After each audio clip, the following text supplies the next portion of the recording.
ang atong presidente na dunggan ninyo, nagpadayag siya nga nasuko.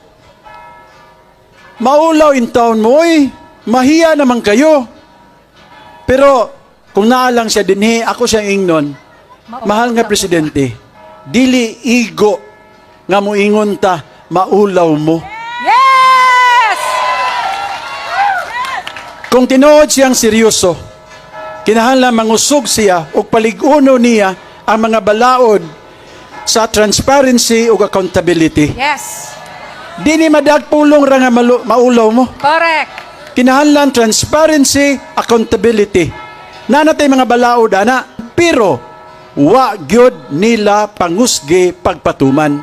Yes. Ang dakong pangutana ngano man, your guess is as good as mine. Yes! Kabalo na ta. Nganong ilang mapangusgan, mahubsan sila. O di sila musugot nga, kawad-an sa ilaha nga, makuha nga katigayunan.